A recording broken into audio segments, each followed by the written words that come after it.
Sorry sorry sorry, প্রথমেই বলে রাখছি, আমার আশেপাশে যা যা ব্যাকগ্রাউন্ডে তোমরা নয়েজ পাবে সেগুলোকে প্লিজ ইগনোর করো, কারণ এখন আমি আছি হচ্ছে ডিউটিতে, তো আশেপাশে বিভিন্নজন বিভিন্ন রকমের আওয়াজ হবে, প্লাস মেশিনের আওয়াজ হবে, তো সেগুলোকে ইগনোর করো।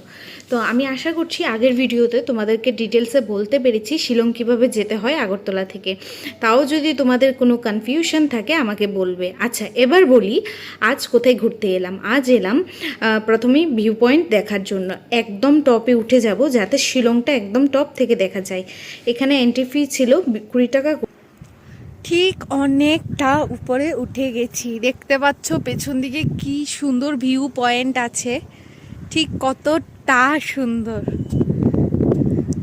পুরো মেঘাচ্ছন্ন, মনে হচ্ছে যেমন মেঘগুলো হাতে লাগছে, আর এত সুন্দর হাওয়া দিচ্ছে, এত সুন্দর হাওয়া দিচ্ছে, পুরো ঠান্ডা ঠান্ডা ফিল হচ্ছে।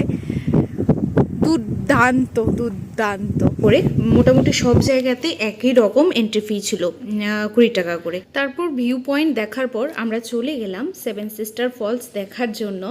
কিন্তু সেভেন সিস্টার তো ছিল ওইখানে, কিন্তু কোনো রকমের ফলস ছিল না, সেটা তোমরা দেখতেই পাবে একটু পরে।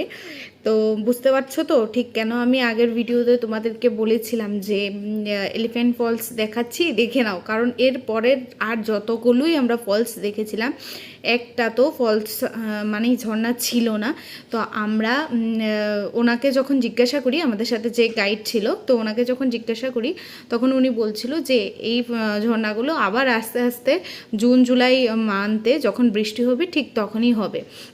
তো আমরা জাস্ট ওই জায়গাগুলো স্পটগুলো এমনি ঘুরে এসেছিলাম, তারপরে কিছু দোলনা চড়ছিলাম। তো তোমাদের কেমন লেগেছে পুরো ভিডিওটা আমাকে অবশ্যই তোমরা কমেন্ট করে জানিও। আমরা অনেক অনেক অনেক মজা করেছি, ফলস ছিল না তো কি হয়েছে, ওইখানে আমি মিষ্টি বৌদি মিলে করে অনেক রিলস ভিডিও বানিয়েছি, অনেক মজা করেছি, সেগুলো তোমরা আমার পরের ভিডিওতে দেখতে পাবে। আর এখান থেকে আমি তোমাদেরকে আরেকটু টপে উঠে গেছি, উঠে করে ভিউ পয়েন্টটা দেখানোর চেষ্টা করছিলাম ঠিক কতটা সুন্দর, খুব সুন্দর আসলে হাওয়া দিচ্ছিল, আবহাওয়াটা খুব সুন্দর।